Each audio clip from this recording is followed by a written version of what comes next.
Ayan, good morning Fukuoka, good morning Japan, and good morning mga ka-gorgeous. Ito na naman tayo sa ating second vlog, sa ating Japan travel. So ayan, maaga akong nagising. Actually, hindi na yan sobrang aga. Siguro mga 9 or 8 a.m. na yan. Lumabas na ako ng accommodation at ito ang aking officially day 1 sa Japan. So ayan, if nakikita nyo, lakad-lakad tayo guys, papunta sa train station. So, hinahanap ko ang train station, which is, yun din yung nilakaran ko kagabi. At yan yung isang building wherein makikita mo na yung malapit-lapit na sa Hakata Station. Ayun yung palatandaan ko na malapit na ako doon. So, ay naglakad ako.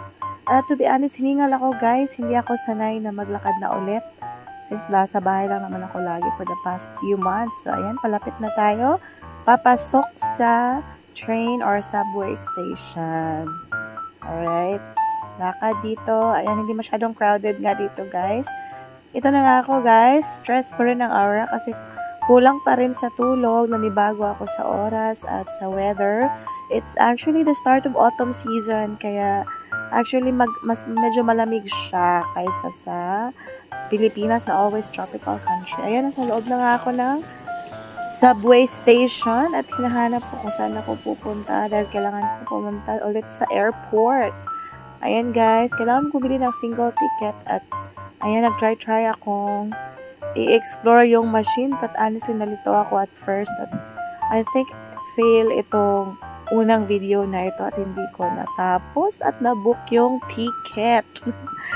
Ayan, tignan lang natin kung ano nangyari. Parang ayun, failed nga. So, ayun, nagpunta ako sa ibang park kasi na-realize ko parang hindi tama yung binilhan kong ticket.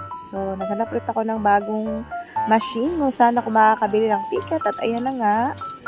So, parang tama na nga ito yung aking napindot at kailangan kong hanapin yung airport. Basta may nahanap akong airport dyan. Pinindot ko lang at try ko lang. Wala namang masamang mag-try, diba? Since bago naman ito. So, nalito pa rin ako at first.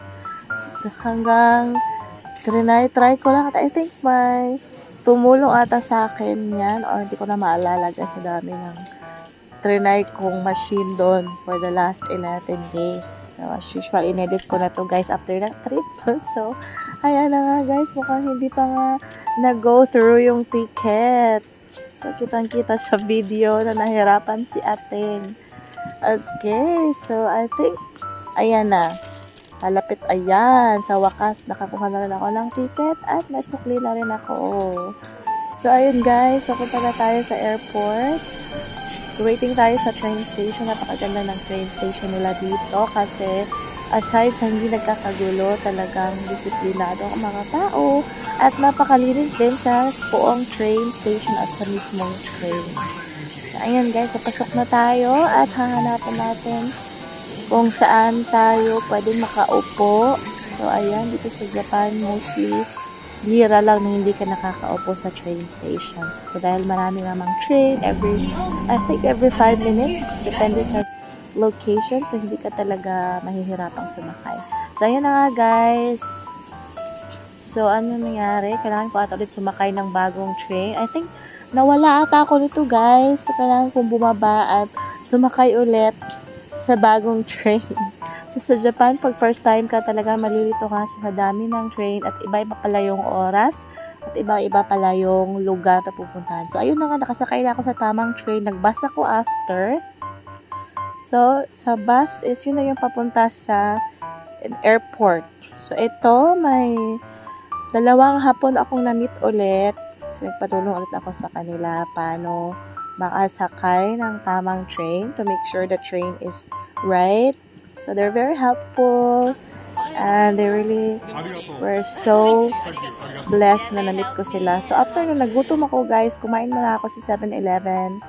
Nakarating na ako sa airport kasi nagutom ako at wala pa talaga akong breakfast nung time na yan. So sa mga hindi nakakaalam, 7-Eleven is always the one-stop shop sa lahat. So, bumili pala ulit ako ng ticket pagkatapos ng kumain kasi kailangan ko ulit bumalik sa Tenjin Station.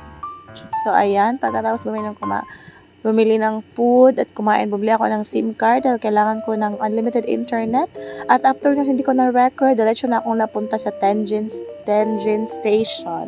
So, dito maraming shopping mall at marami kang mabibili sa Tenjin.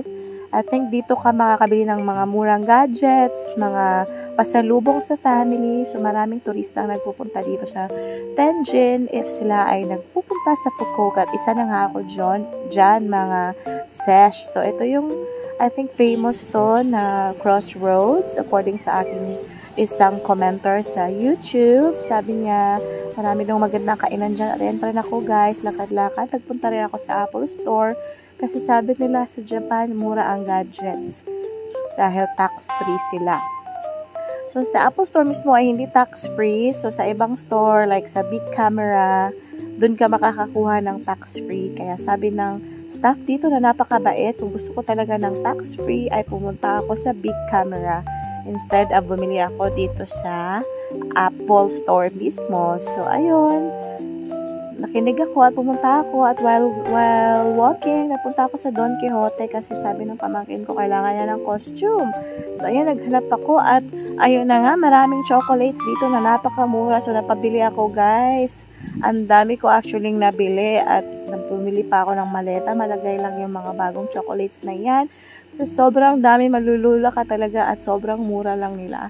Ayan, namili din ako ng ibang pasalubong sa aking family and friends dito sa Don Quijote kasi lahat, mostly ng products nila ay branded. Kaya mura lang. So, after naglakad na ako at nakita ko, meron din palang J-pop stars or ano bang tawag dyan, parang K-pop young singers sa labas lang yan ng Hakata Station. So, ayan, nakakatuwa. Maraming bagets na nanonood at naginig sa kanila.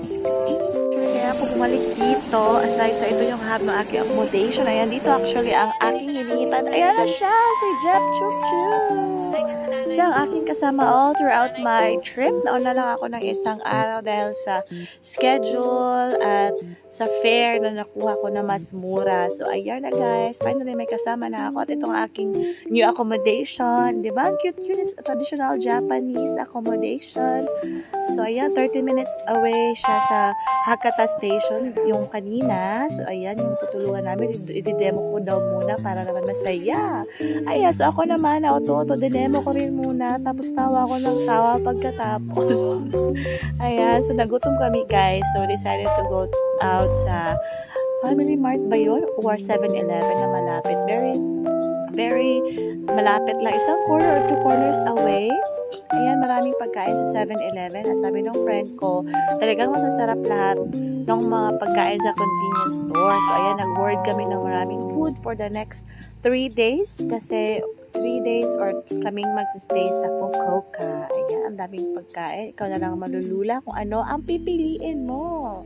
So, ayan na guys. Ang daming binili nila ng friend ko. Ako naman, inikot-ikot ko at pinapakita ko lang sa inyo kung anong available dito sa Family Mart. Ata nga ito. Ayan, lahat ng juices, mga breads, at pati to na hindi ko alam kung ano yung lasa. Nato daw.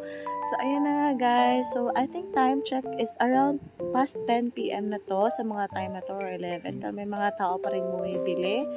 At ayan na nga, it's a one-stop shop. So, favorite niya ng mga travelers since it's very convenient. May mga chocolates na rin. Same nung mga nabili ko sa Don Quijote. So, ayun na nga, umuwi na kami ng bahay at kinain ko na yung pagkain. It's very masarap. So, as usual, hindi ko na naman naubos yung pagkain ko, guys. So, I save it na lang. Buti na lang may ref at may microwave na makasama sa Airbnb na accommodation namin. Napaka-cute nito ang accommodation namin. So, ayun na nga.